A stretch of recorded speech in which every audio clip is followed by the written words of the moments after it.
Bueno, buenas noches ya realmente.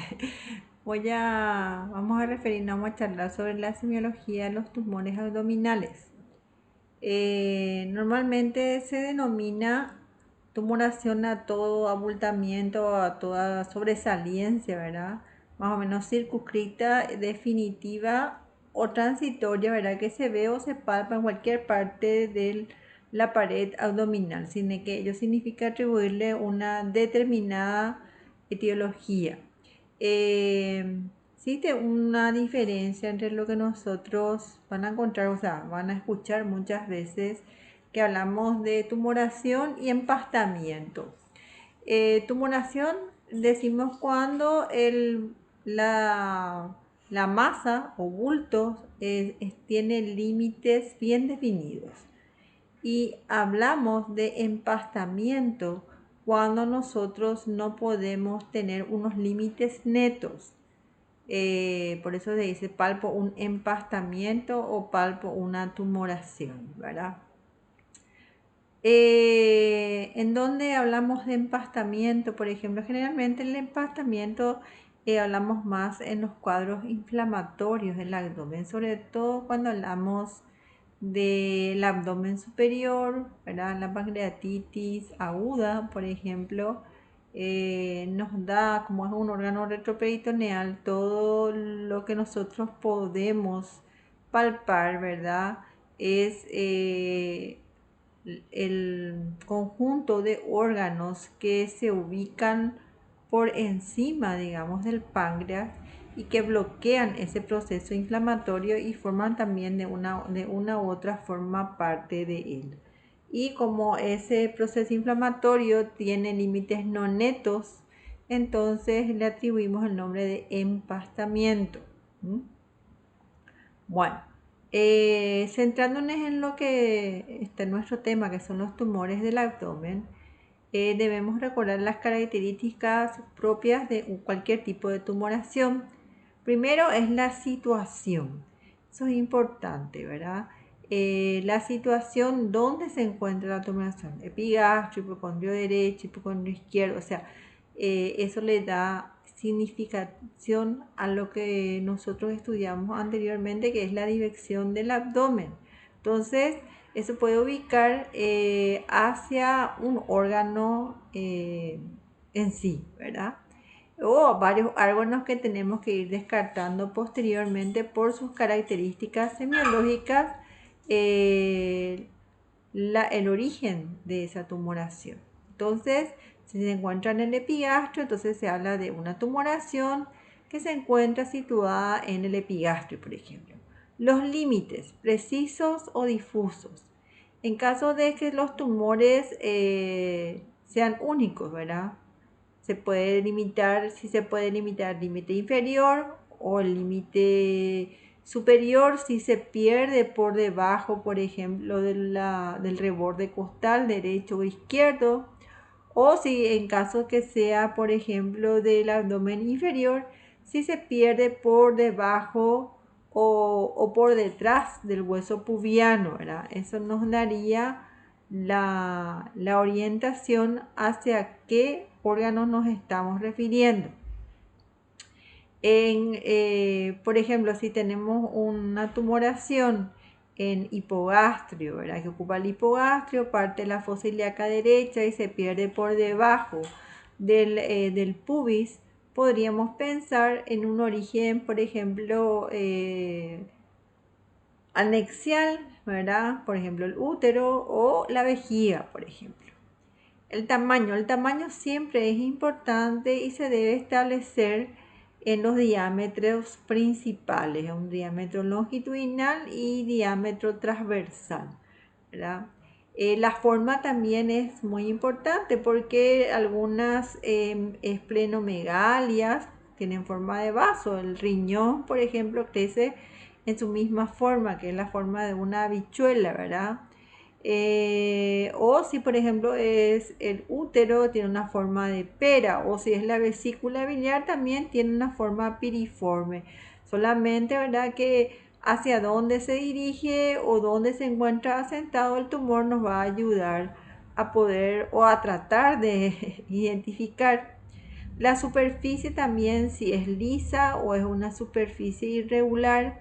Si es lisa, nos puede hacer pensar más en una megalia, o sea, un aumento de un órgano sano. O si es irregular, ¿verdad? Entonces sí ya nos puede hacer pensar en un aumento de tamaño que pueda tener, por ejemplo, ya un componente neoplásico. La consistencia, si es blanda, si es firme o si es pétrea o si tiene forma quística, o sea, si tiene renitencia. La renitencia es una característica de los tumores líquidos, por ejemplo, un quiste de mesenterio o un quiste de ovario, ¿verdad? Cualquier tumoración quística tiene lo que se llama la renitencia. La movilidad también es importante, ¿verdad? Porque la movilidad puede ser que tenga una movilidad respiratoria, o sea, que se desplaza cuando hay inspiración. Nosotros sabemos que el pulmón se expande, el diafragma baja y todos los órganos abdominales se desplazan hacia abajo. Y que después durante la expiración entonces puede otra vez tener movilidad, o sea, volver a su, digamos, posición normal. También puede ser que el examinador pueda moverlo en forma lateral o pueda moverlo en forma antero-posterior o haciendo cambiar al paciente de posición, por ejemplo, si queremos despegar esa tumoración, ¿verdad?, de la pared posterior del abdomen, entonces podemos poner al paciente en posición de plegaria maometana y vemos si esa tumoración que estamos nosotros palpando no se encuentra adherida, ¿verdad?, a el retroperitoneo o al plano posterior del abdomen. Las relaciones también son importantes porque a veces esa tumoración puede hacer cuerpo con una víscera. De repente tenemos una tumoración y otra tumoración que está pegada, por ejemplo, como podría verse en los miomas subserosos, ¿verdad? Tenemos un mioma grande y aparte tenemos un mioma subseroso, ¿verdad? Entonces eso podría hacer que al desplazar el mioma, ¿verdad?, también se desplazara el mioma subseroso, que es como una pelota que se adhiere a la superficie del útero. El contacto lumbar. El contacto lumbar es cuando nosotros colocamos la mano izquierda y ya sentimos una tumoración que empuja nuestra mano lumbar. Eso es el contacto lumbar inmediato y se busca por debajo del reborde costal, ¿verdad?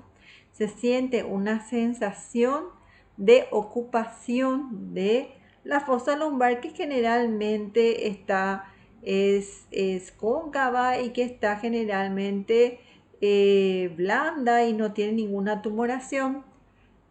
Se habla, ¿verdad?, de contacto lumbar mediato cuando mediante una palpación bimanual le ponemos o empujamos hacia atrás la tumoración que se palpa intraabdominal y sentimos nosotros en la masa que no era palpable se hace palpable, ¿verdad? Ese es el contacto lumbar mediato. El peloteo, ¿verdad?, es verdadero, requiere de contacto lumbar inmediato, o sea que esa masa esté en el retroperitoneo. Entonces,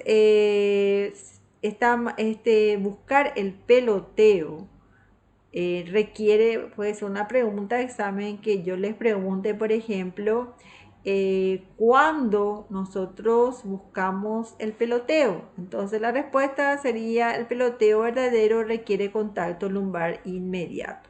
Entonces, para buscar se coloca la mano izquierda por debajo, ¿verdad?, en la zona lumbar, y la mano derecha la colocamos en posición vertical, ¿verdad?, con respecto al abdomen, y tratamos, ¿verdad?, de desplazar, ¿verdad? La tumoración de hacia atrás y adelante, ¿verdad? Entonces sentimos que la tumoración que está haciendo contacto lumbar inmediato en la zona posterior es empujada hacia adelante y es sentida por la mano anterior que se encuentra al acecho de esa tumoración posterior. Entonces a eso se llama peloteo. Ahora vamos a hablar de las características semiológicas de algunos órganos intraabdominales. Cómo comenzar por las vísceras huecas y cómo se palpan. Para palpar el colon y buscar algún tipo de megalia o algún tipo de tumoración, nosotros realizamos el método del deslizamiento. El método de deslizamiento se utiliza para palpar las vísceras huecas, en especial el marco colónico. O sea que nosotros cuando comenzamos a palpar, siempre comenzamos, cuando no existe un dolor en particular en el abdomen, comenzamos del lado izquierdo, fosa ilíaca izquierda. Y cuando comenzamos al palpar, seguimos el orden, o sea, seguimos el marco colónico. La maniobra de Haussmann es una maniobra bimanual, ¿verdad? En la cual se usan las dos manos y se desliza en la fosa ilíaca izquierda como si fuera que estuviéramos amasando algo con un rodillo.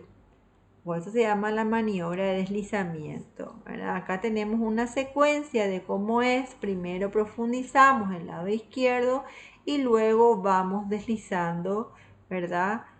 Para buscar si existe alguna masa que podría existir, ¿verdad? En la fosa ilíaca izquierda.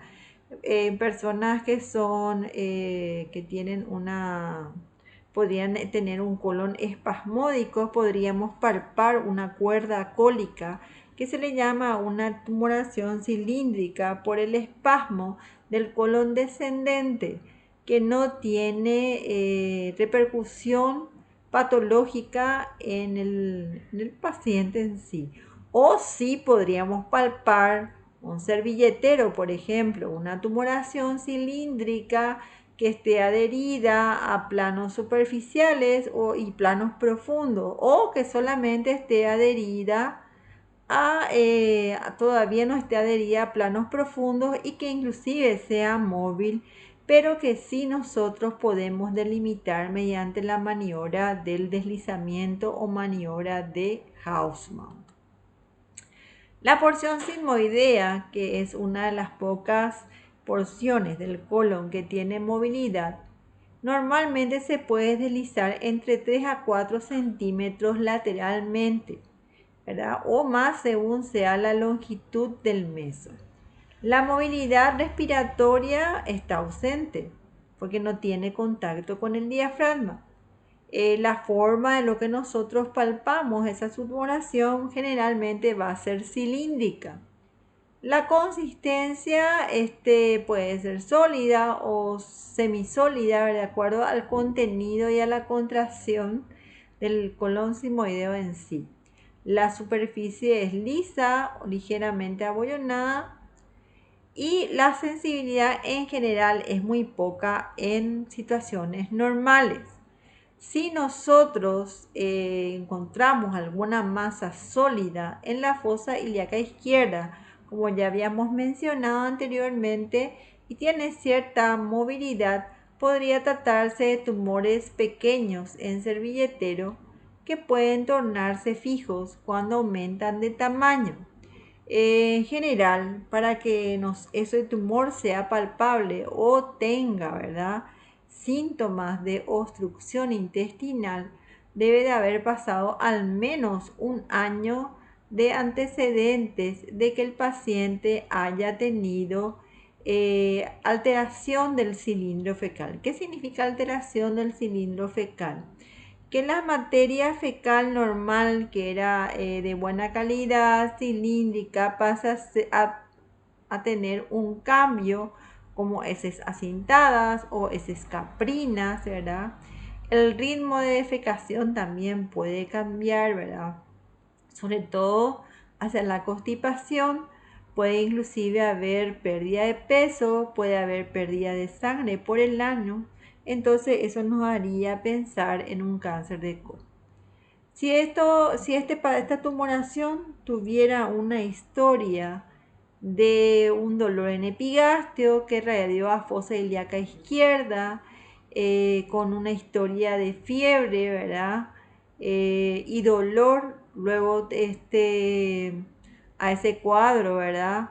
Se le agrega una tumoración dolorosa en fosa ilíaca izquierda, retención de gases, o de heces o no de gases, podríamos pensar en una enfermedad diverticular del colon. Lo que no hay que olvidar nunca, ¿verdad?, es la posibilidad de que esa tumoración que palpemos podría tratarse de un cuerpo extraño que se introdujo por el recto y que llegó hasta la porción sigmoidea. Luego tenemos por la porción ascendente y descendente, o la porción sigmoidea ya hablamos. La porción ascendente y descendente en sus ángulos se encuentran inaccesibles a la palpación, sobre todo en el lado izquierdo.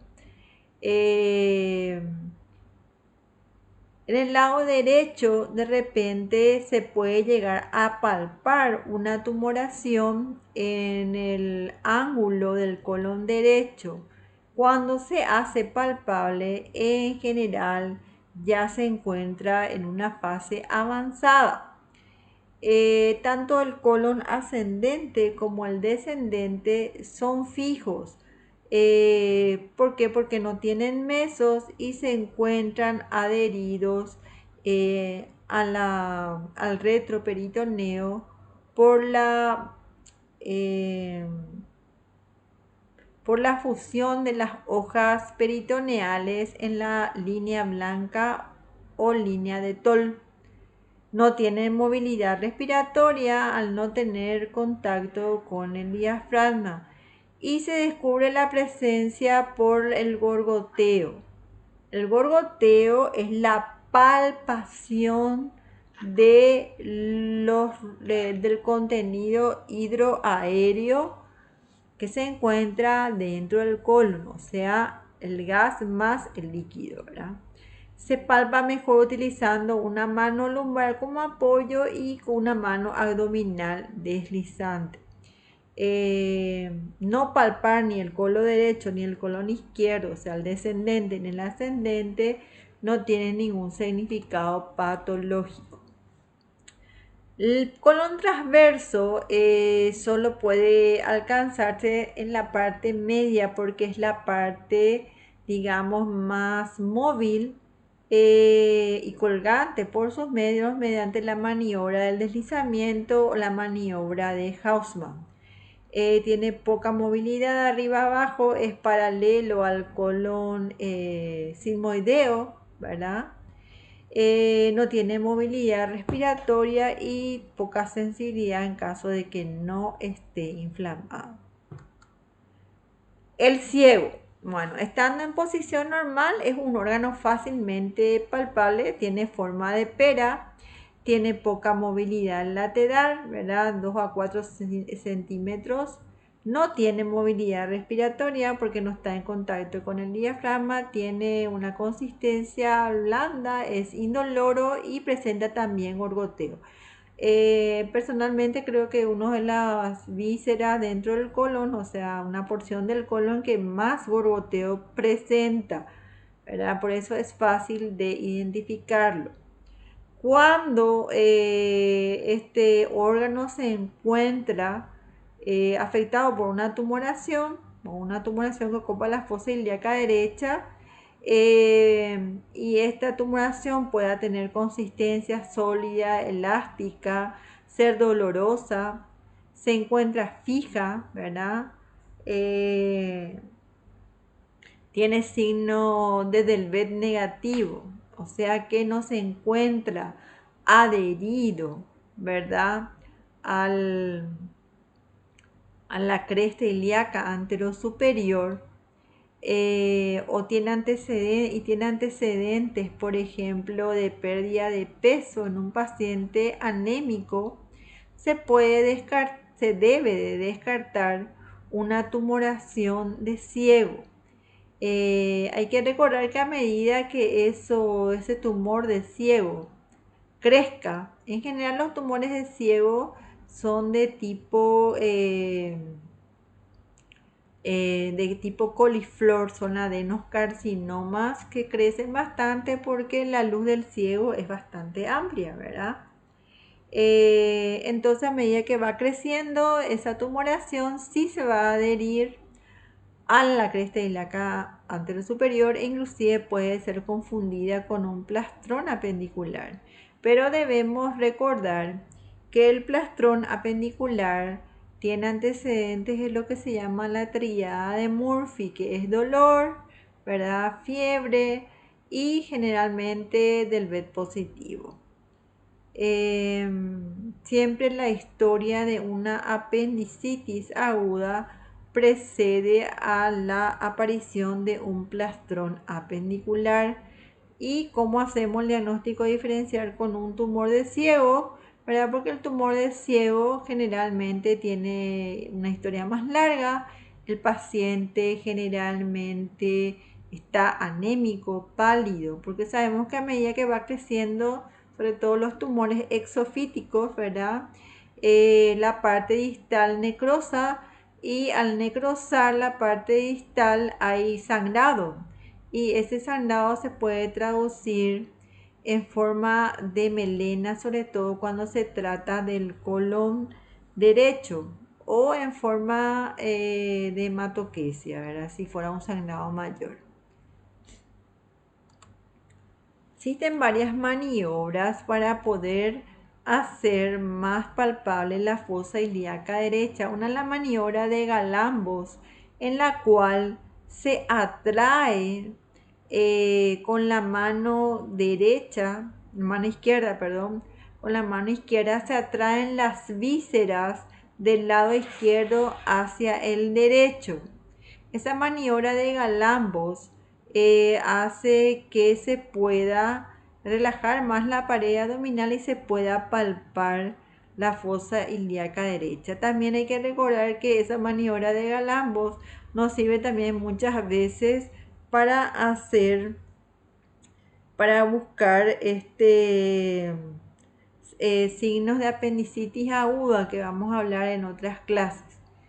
La maniobra al talón que se puede hacer en cualquier parte de la pared abdominal es deprimir la pared para que la fosa ilíaca derecha se relaje y sea más fácil palpar el ciego. Entonces ya hablamos, ¿verdad? Que si encontramos una masa del lado izquierdo con antecedentes de dolor en epigastrio que lo irradió a fosa ilíaca izquierda y se acompaña de fiebre, a veces fiebre con escalofríos, de tensión de heces y gases, se puede tratar de un plastrón diverticular axedado cuando la masa es palpable. En el lado derecho también tenemos, en el caso de que el paciente tenga una tumoración en la fosa ilíaca derecha con antecedentes de dolor en el epigastrio que irradió y se localizó posteriormente en la fosa ilíaca derecha y luego de localizarse allí se palpa una tumoración luego de unos días de ese antecedente, entonces podemos decir que se trata de un plastrón apendicular. Si esa tumoración crece y se acompaña de fiebre en aguja o pico, podemos decir que ese plastrón se abscedó. Bueno, que es una complicación del plastrón apendicular. El apéndice en situación normal no se palpa, puede palparse en ocasiones cuando se encuentra inflamado en pacientes muy delgados, como una tumoración ovoidea longitudinal, ¿verdad? Dolorosa. En un paciente siempre con antecedentes de la triada de Murphy, que es el dolor en epigastrio que irradia a la fosa ilíaca derecha y luego se localiza ahí mismo, ¿verdad? A veces se debe hacer un diagnóstico diferencial entre el plastrón apendicular y el apéndice encapuchado por el epiplom. En todo proceso apendicular, el organismo trata de defenderse, ¿verdad?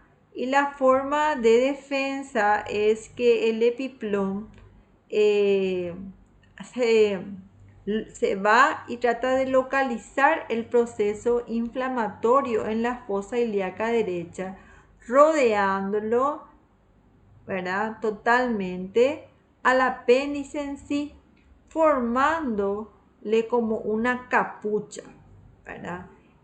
A eso se llama apéndice encapuchado. A veces ese apéndice que está rodeado totalmente por el epiplom puede inclusive romperse y abscedarse. Entonces, es el momento en que debemos hacer el diagnóstico diferencial entre un plastrón apendicular abscedado y un apéndice encapuchado. ¿Cómo se hace el diagnóstico diferencial?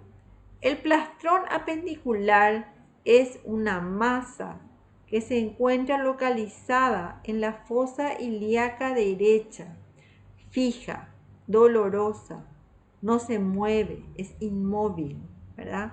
Y tiene límites difusos.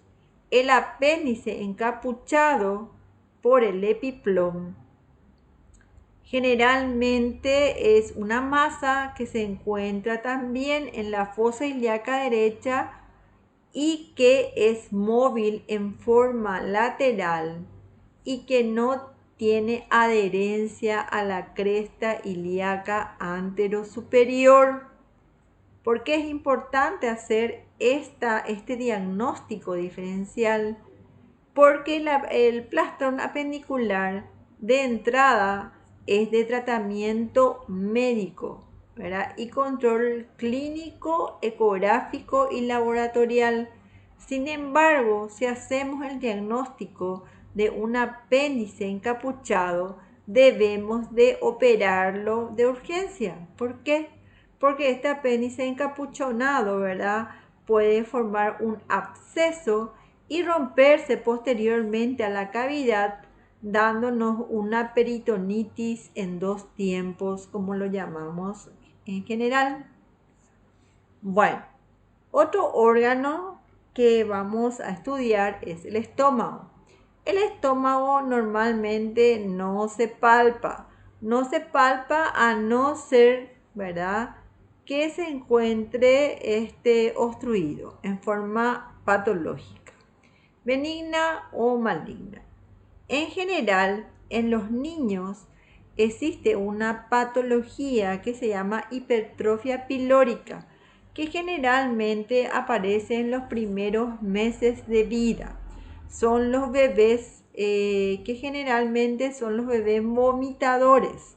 O sea, toman su biberón, vomitan y después de un tiempo vuelven a tomar otra vez su biberón. Por eso son bebés gorditos y vomitadores. En general, en esos bebés se pueden ver cuando hay una obstrucción del píloro, un abombamiento en el epigastrio, así como vemos aquí, ¿verdad? Vemos un abombamiento en el epigastrio que dibuja perfectamente lo que es la cavidad gástrica, ¿verdad? La hipertrofia del píloro es una patología benigna de resorte quirúrgico. En una tomografía se puede ver el estómago que se encuentra lleno de alimentos, ¿verdad? De leche en particular.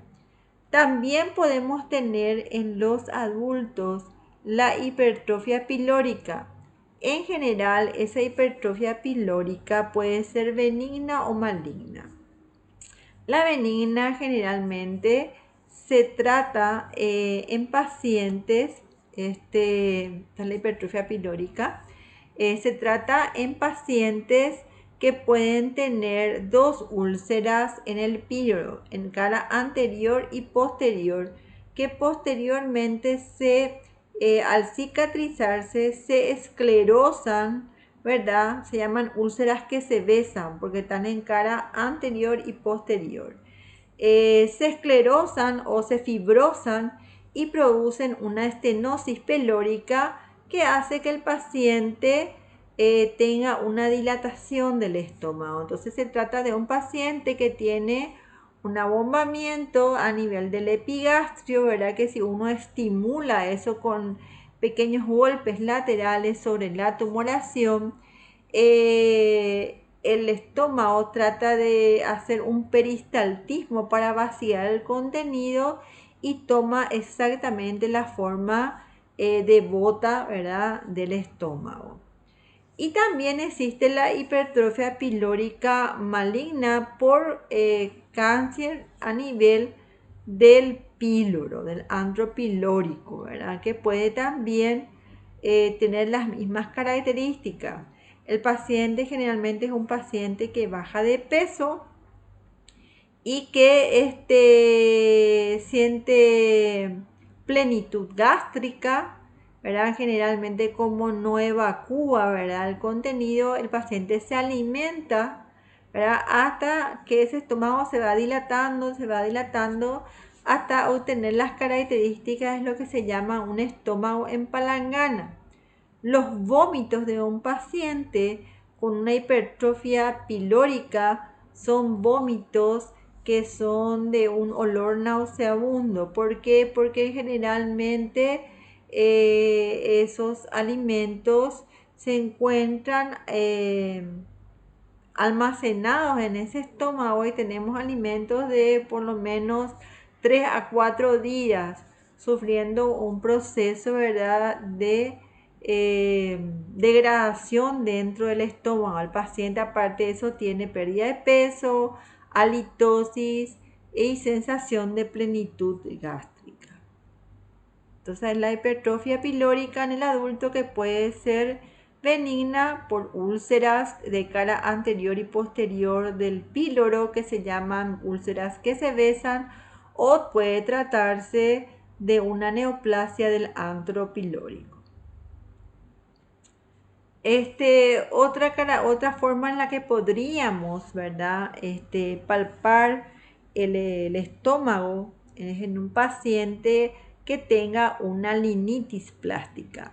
La linitis plástica es la infiltración de toda la pared gástrica por un carcinoma excirroso.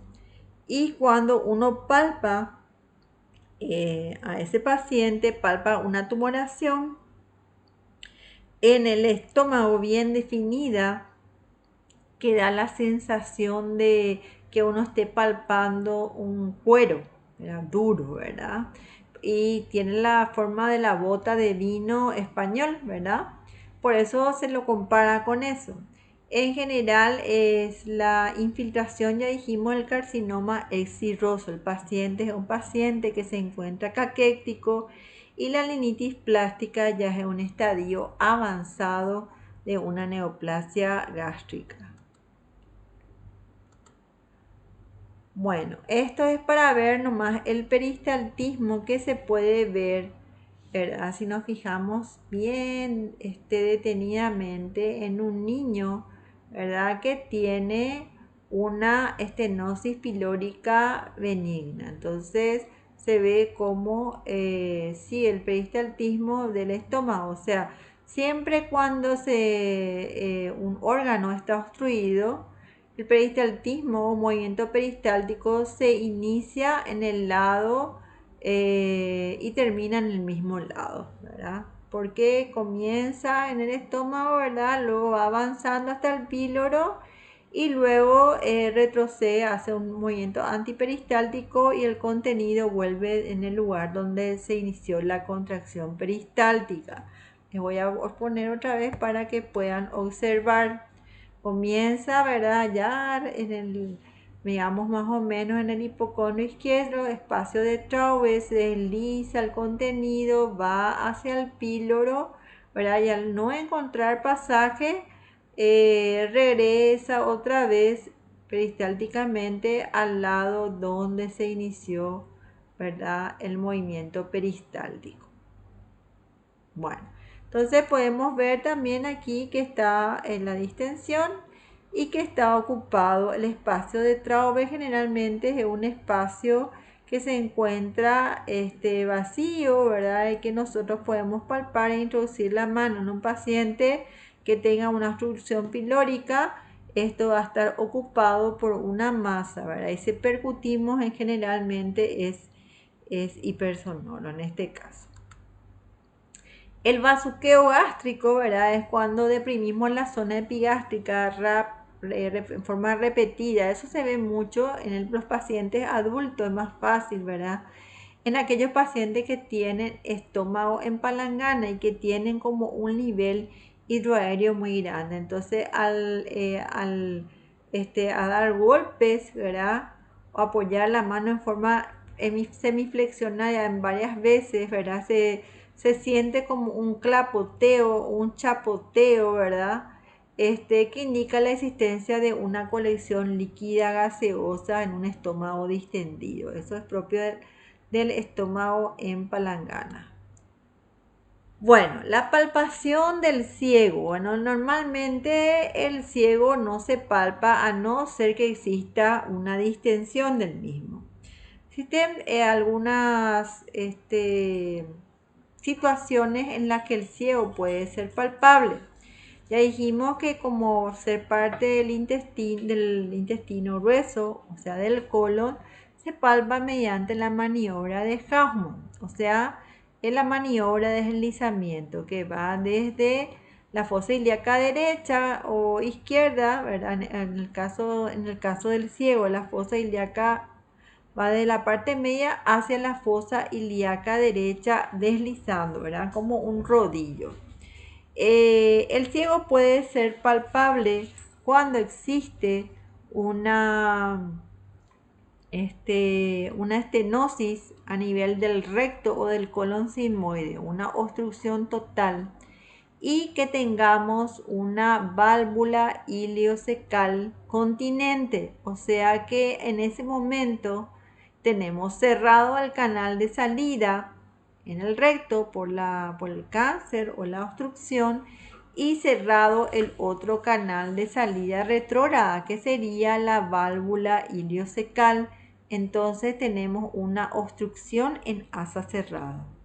Como el ciego es el lugar que tiene las paredes más delgadas y es el más distensible, entonces en caso de que ustedes palpen una tumoración en fosa ilíaca derecha, renitente, elástica, ¿verdad? Dolorosa, busquen si no existe realmente un cáncer en recto o sigmoides que esté dando una distensión, ¿verdad? Del ciego. Una distensión de 12 centímetros del área del ciego, medida, ¿verdad? Con una radiografía simple de abdomen de pie, es igual a una emergencia quirúrgica porque quiere decir que puede haber un estallido de ciego. La técnica de Sigau es una técnica que se utiliza para palpar el ciego no distendido. Lo que hacemos para poder palpar el ciego es colocar la mano izquierda en forma de pinza en la fosa lumbar derecha. Esa forma de pinza es lo que hace es evitar, ¿verdad?, que el aire que se encuentra en el ciego vaya en forma retrógrada hacia el colon ascendente. Entonces, lo que hacemos es detener ese aire y ese contenido del ciego, tratando entonces que este sea palpable y palparlo con la mano derecha. Esa es la maniobra de Sigaud, que muchas veces sirve para hacer evidente pequeñas tumoraciones que nos impresionaba palpar en fosa ilíaca derecha, pero que con esa maniobra de Sigaud se hace mucho más evidente. El signo de Dance es la sensación de vacuidad de la fosa ilíaca derecha, o sea, nos da la impresión que la fosa ilíaca derecha se encuentra vacía, y es así, ¿verdad? Cuando existe una invaginación ilioseco-colónica, o sea, el ilion se introduce dentro del ciego y el ciego a su vez en el colon. Ese tipo de patologías pueden ser en forma a veces circunstancial, puede imaginarse nuevamente cuando es por movimientos peristálticos, digamos, después, sobre todo en los niños se ve después de cuadros de gastroenteritis. Pero también esa invaginación puede suceder cuando existe una tumoración a nivel del ilion que hace de cabeza de invaginación. Como vemos acá, tenemos un abdomen distendido, ¿verdad? Y vemos que esta fosa ilíaca derecha se encuentra deprimida. Esto es una invaginación ilio, ¿verdad? Entró dentro del ciego y el ciego a su vez entró dentro del colon. Entonces, una invaginación ilioseco-colónica. A veces puede ser solamente colocolónica o ilioileal. Ese es así como se ve, ¿verdad? La invaginación del ilion dentro del ilion y el ilion dentro del ciego, ¿verdad? En el caso de que no haya necrosis, eso se puede desinvaginar y buscar si existe o no una tumoración como cabeza de invaginación. A veces el diagnóstico no se hace temprano y eso puede ir a la necrosis. Bueno, la vesícula biliar normal, ¿verdad? Y la escleroatrófica no se palpan, pero la vesícula se puede palpar solamente si está distendida. ¿Cuándo puede estar distendida la vesícula biliar? En varios casos. En el primer caso, que exista un cálculo enclavado en el bacinete y la vesícula esté con un proceso agudo, o sea que esté con una colecistitis aguda. En esos casos, la vesícula va a tener una forma piriforme por estar en contacto directo con el hígado.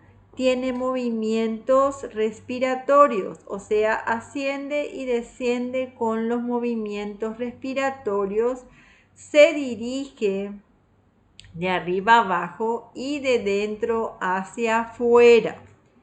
En el caso de que se trate de un proceso inflamatorio, entonces va a ser dolorosa, ¿verdad? Generante de superficie lisa, consistencia sólida elástica. Y en el caso de que se trate de una vesícula distendida en forma retrógrada por una obstrucción en la vía biliar principal, ¿verdad? Como ser, por ejemplo, el colédoco por una neoplasia, o la cabeza del páncreas también por una neoplasia, entonces la vesícula va a estar distendida, va a ser palpable y va a ser indolora. Se palpa la vesícula mediante cualquiera de los métodos, ¿verdad? para palpar el hígado. Puede ser la maniobra de Glenard o cualquiera de las otras maniobras. El punto cístico que ya habíamos hablado cuando hablamos de síndrome doloroso en el hipocondrio derecho, se encuentra en una línea que parte de la línea medio clavicular y llega hasta el reborde costal, que generalmente corresponde a la 10ª costilla. Ese es el punto cístico y es doloroso, ¿verdad?, en las colecistitis crónicas. Y se busca, como ya habíamos hablado, en forma bimanual mediante la maniobra de Prom, ¿verdad?, que es poniendo los dos índices sobre el punto cístico y pidiendo al paciente que haga una inspiración, ¿verdad? Y luego una expiración y una inspiración otra vez. Bueno, esperamos que inspire. Luego cuando expira comprimimos ese punto cístico y luego en la siguiente inspiración va a descender el hígado, va a descender también la vesícula biliar y vamos a obtener un corte de la respiración por la mano que hace que el peritoneo parietal se ponga en contacto con el peritoneo visceral de la vesícula inflamada. La maniobra de Moynihan busca el mismo resultado, ¿verdad?, el dolor, pero es una maniobra monomanual.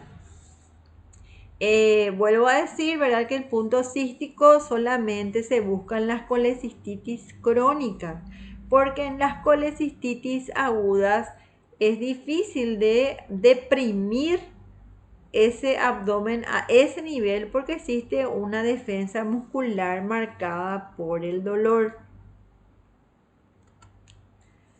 Bueno, el signo de Barr y Pick, ¿verdad?, se refiere a la palpación de la vesícula biliar en el hipocondrio derecho, que en algunos pacientes se puede alcanzar yendo desde la fosa ilíaca derecha. Generalmente solamente se palpa la vesícula en una colecistitis aguda cuando existe un cálculo enclavado en el bacinete. A veces en algunos abuelitos esa vesícula se puede agrandar tanto por el cálculo enclavado que puede inclusive llegar a la fosa ilíaca derecha y puede confundir con una apendicitis aguda, ¿verdad? Ya tuvimos pacientes nosotros en el cual el médico, ¿verdad?, abrió, vio algo verde, medio negro, ¿verdad? Se asustó y cerró porque pensó que era un tumor de ciego y realmente era una colecistitis aguda por un cálculo enclavado en el bacinete que alcanzó hasta la fosa ilíaca derecha. ¿Qué es la ley de Courvoisier-Terrier? Que muchos hablan de signo de Courvoisier-Terrier y que está mal. Se llama ley de Courvoisier-Terrier porque la vesícula palpable e indolora es un signo del cáncer de la cabeza del páncreas o de la encrucijada hepatobilio-pancreática. Para que esa vesícula sea palpable e indolora, sobre todo para que sea palpable, necesita de una condición o dos condiciones. La primera condición, que la pared vesicular esté sana, o sea, que sea distensible. En el caso de que el paciente tenga una vesícula esclerotrófica, es evidente que nosotros no vamos a tener una vesícula palpable. Otra de las condiciones es que el paciente no sea operado de la vesícula, o sea que la vesícula esté presente. Y la tercera condición es que el conducto cístico sea permeable, o sea que no esté obstruido por cálculo o por cualquier cosa. Entonces, para que la vesícula biliar sea palpable y no sea dolorosa en un paciente con ictericia, debe conducir. La pared de la vesícula tiene que estar presente, lo primero. Segundo, la pared vesicular tiene que ser sana para que se pueda distender. Y tercero, el conducto cístico debe ser permeable. Entonces, vesícula biliar palpable, no dolorosa en un paciente con ictericia es igual a neoplasia de la cabeza de páncreas en la mayor de las veces o una neoplasia del colédoco terminal. Bueno, otra de las causas en la cual se puede palpar una tumoración cuyo origen sea páncreas es en los pseudoquistes pancreáticos. Los pseudoquistes pancreáticos son complicaciones locales de una pancreatitis aguda. Generalmente aparecen después de la tercera semana. El paciente vuelve a tener un aumento de las enzimas pancreáticas y se caracteriza por el dolor, ¿verdad? Por el aumento del tamaño abdominal, sobre todo en el abdomen superior, y la sensación de plenitud gástrica, ¿verdad? Y el antecedente, por supuesto, de haber tenido un cuadro de pancreatitis aguda. Entonces, debemos pensar, ¿verdad?, que se trate de un pseudoquiste pancreático. Bueno, el hígado, ¿verdad? Normalmente no se palpa o se palpa un reborde inferior, ¿verdad? Al buscar con la respiración. Como tiene contacto con el diafragma, tiene una movilidad respiratoria directa, o sea, desciende cuando hay inspiración y vuelve otra vez cuando el paciente expira, ¿verdad? Está recubierto casi totalmente por la parrilla costal, más bien diríamos que está protegido, excepto, ¿verdad?, en la zona del epigastrio, donde se encuentra desprotegido de la parrilla costal. Tiene movilidad postural, o sea, el borde inferior solo se palpa en una inspiración forzada, solo se reacciona directamente con la pared abdominal en el epigastrio. Después generalmente está cubierta, como dijimos, por la pared costal. Tiene consistencia blanda, los bordes son lisos, es indolora, ¿verdad? El borde anterior hepático es agudo y presenta por fuera del recto derecho la escotadura cística, donde por supuesto se encuentra la vesícula biliar, que nosotros generalmente en situaciones normales no palpamos. La percusión del hígado es mate, ¿verdad? Puede desaparecer la matidez hepática en pacientes con perforación de víscera hueca, porque el aire, cuando sale de una víscera hueca, se aloja en el espacio subdiafragmático del lado derecho e izquierdo, ¿verdad? Entonces, cuando hablamos de pérdida de la matidez hepática, es igual a una perforación de víscera hueca, a no ser que en la placa nos muestre al colon metido entre el hígado, al borde superior del hígado y el diafragma. Esta situación se puede observar en pacientes con pancreatitis aguda, con distensión e ilio, y se llama generalmente síndrome de Chilaiditi. O sea, el síndrome de Chilaiditi es cuando el colon se introduce entre el borde superior del hígado y el diafragma. Se ven las austras del colon, entonces se hace ese diagnóstico. Para palpar el hígado, ya dijimos, ¿verdad?, que podemos palpar en forma bimanual, ¿verdad? Colocando una mano en la fosa lumbar y tratando de empujar, ¿verdad?, hacia adelante, y le pedimos al paciente que respire inspire, ¿verdad? En la expiración avanzamos y en la inspiración tratamos de palpar el borde inferior del hígado, que es muy importante porque debemos anotar, ¿verdad?, cuántos traveses, si existe alguna hepatomegalia, a cuántos traveses de dedo se encuentra el borde inferior del hígado. También se puede palpar mediante la maniobra bimanual de Glenard. En pacientes con ascitis se puede buscar también el borde inferior del hígado mediante el signo del témpano, que es tratar de hacer pequeños golpecitos, ¿verdad? Tratando de desplazar el líquido hasta llegar hasta el borde hepático inferior. Está la maniobra de Glenard para buscar el borde inferior, es bimanual. Bueno, las hepatomegalias pueden ser indoloras, sobre todo cuando se tratan de neoplasias.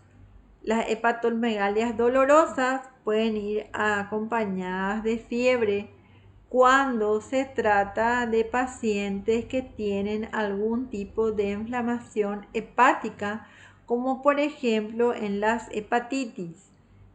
Puede haber dolor, pero generalmente como al ser la hepatitis una enfermedad viral, generalmente va precedida de un pródromo de sensación febril, malestar general, dolor de cuerpo y posteriormente puede aparecer la ictericia. Y existen otras hepatomegalias dolorosas cuando existe una distensión de la cápsula de Gleason, que se ven generalmente en las insuficiencias cardíacas congestivas. El vaso es otra víscera que puede volverse tumoral o puede aumentar de tamaño y puede ser palpable. El vaso normalmente no se palpa, está reprotegido por la parrilla costal y retrocostal. Tiene movilidad respiratoria, pero aún así, por ser pequeño y estar cubierto por todo el reborde costal, no lo palpamos. Tiene movilidad respiratoria porque tiene contacto con el diafragma, o sea, tiene también relaciones por medio de ligamentos, tiene medios de fijación laxos, ¿verdad? Y presenta gran movilidad lateral, anterior y posterior. Tiene movilidad postural y tiene movilidad intervisceral porque tiene relaciones con el estómago y con el colon. Su borde anterior presenta uno más escotaduras, que es lo que hace característico y lo hace singular cuando aumenta de tamaño. Entonces se puede reconocer como vaso. Es de superficie lisa, de consistencia sólida, elástica, muy similar a la del hígado. No presenta contacto lumbar ni peloteo, lo que lo diferencia de los riñones. La percusión generalmente cuando está aumentado de tamaño es mate por delante y no rebasa una línea que se llama la línea de Piorri, que es la línea axilar media. Y el vaso generalmente por delante tiene está sonoro y por detrás entonces solamente en ese lugar puede ser palpable. Cuando rebasa esa línea de Piorri, entonces podemos decir que estamos ante un aumento del tamaño del vaso. Se puede ocultar un soplo en el caso de que haya un aneurisma de la arteria esplénica, que no son raros. Existen diferentes maniobras para palpar el vaso, ¿verdad? Que ya habíamos hablado durante cuando hablamos del síndrome doloroso del hipocondrio izquierdo. Entonces tenemos las maniobras bimanuales, ¿verdad? Desde la derecha o desde la izquierda.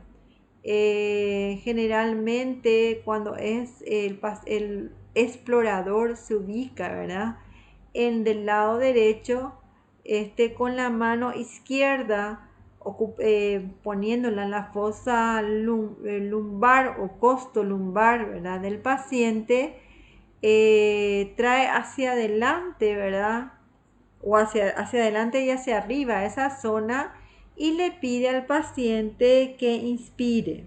Para cuando inspire, para que la punta del vaso, que es lo primero que se palpa, sea palpable en caso de que el paciente tenga una esplenomegalia. Otra forma de palpar al paciente es poniéndose el examinador del lado izquierdo, poniendo al paciente en decúbito lateral derecho, dejando la pierna derecha en extensión y la pierna izquierda flexionada. Perdón.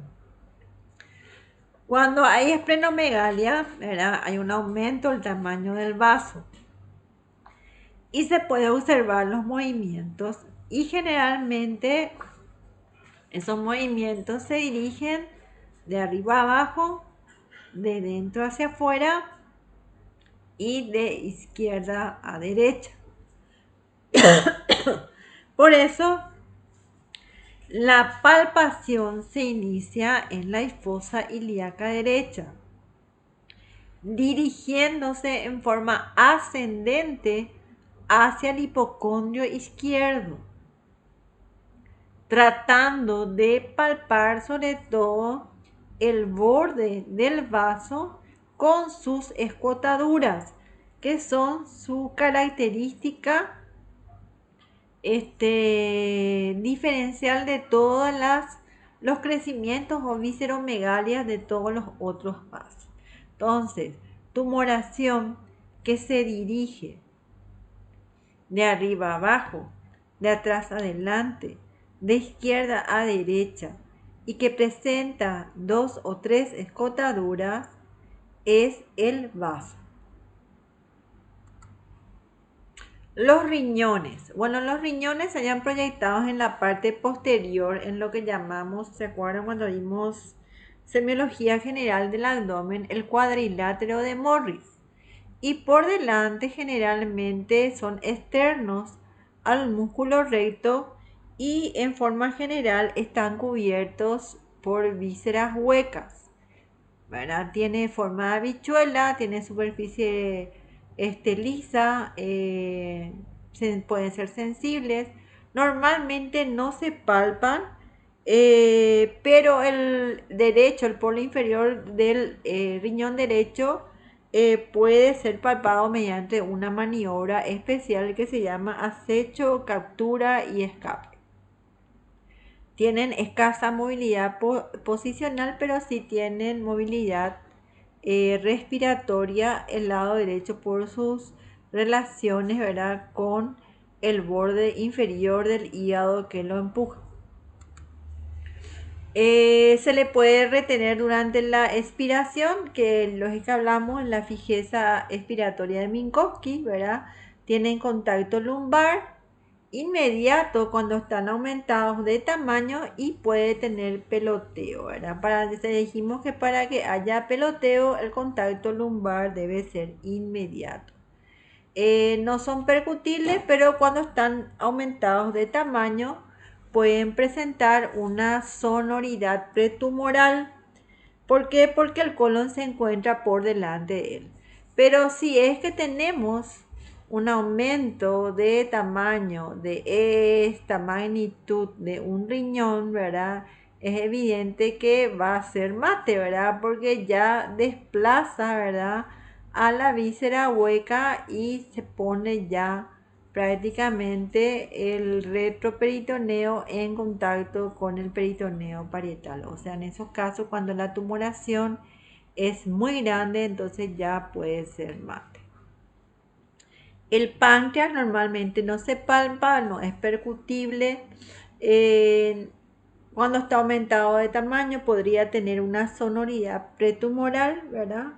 Ya dijimos, ¿verdad?, que cuando está inflamado, podemos palpar un empastamiento a nivel del epigastrio, o también podemos tener signos indirectos, ¿verdad? Como el signo de Gauviet en la pancreatitis aguda, que es la distensión del estómago, ¿verdad? Eh, por la, eh, el contacto de la víscera hueca en contacto con la víscera inflamada, que era la ley de Stokes. ¿Se acuerdan? Bueno, no presenta movilidad manual porque es un órgano retroperitoneal, ¿verdad? Y que está fijado, ¿verdad? A los grandes vasos, al duodeno y a la columna. Tampoco tiene movilidad respiratoria. Es un poco móvil solamente cuando aumenta de tamaño y el tumor se encuentra en la cola del páncreas. La aorta en una persona normal, generalmente uno no reconoce las paredes de la aorta a no ser que esa persona sea muy delgada, ¿verdad? Pero sí se puede observar el latido aórtico en el epigastrio, ¿verdad? Cuando el examinador se fija en el paciente en forma continua y persistente. Si se palpa el latido sin expansión y normalmente no es dolorosa, puede ser un paciente que tenga una hiperquinesia vascular o que esté, por ejemplo, con un cuadro febril. Eh, Cuando hay una dilatación aórtica, en general se palpa el latido y la expansión. Y la amplitud generalmente de esa expansión y latido va creciendo cuando nos vamos hacia la periferia. Si nosotros tuviéramos una duda acerca de ese latido, pudiera ser de la aorta o pudiera ser un latido transmitido, ¿verdad? En el caso de tumores del páncreas que pueden amplificar inclusive el latido preaórtico. Entonces lo que haríamos es poner o posicionar al paciente en una posición lleno pectoral y con la mano izquierda sobre el abdomen, ¿verdad? Ponerlo en esa posición y ver si el latido persiste, ¿verdad? Sobre nuestra mano con la expansión, entonces podría tratarse de una dilatación aórtica. Si el latido desaparece o se hace más tenue, entonces se trata de un latido transmitido por una tumoración que podría ser del páncreas, ¿verdad? Entonces, la maniobra de Minkowski es una maniobra que se usa para eso.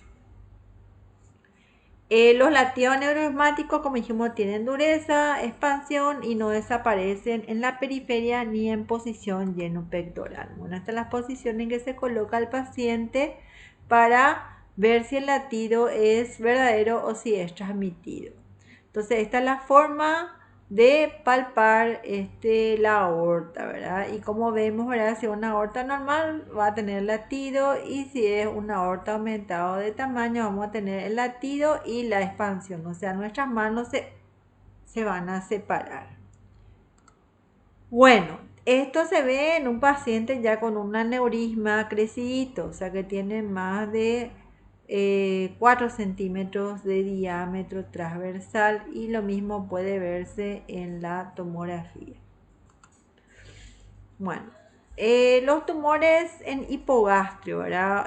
Uno de los tumores más frecuentes, ¿verdad? Recuérdense que es el embarazo, ¿verdad?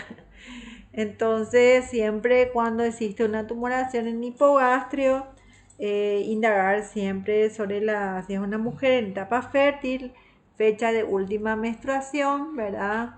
Ver signos inherentes al embarazo, como la hiperpigmentación de la línea media, la hiperpigmentación de los pezones, también si existen movimientos fetales, ¿verdad? Entonces eso puede tratarse en este caso de un embarazo, ¿verdad?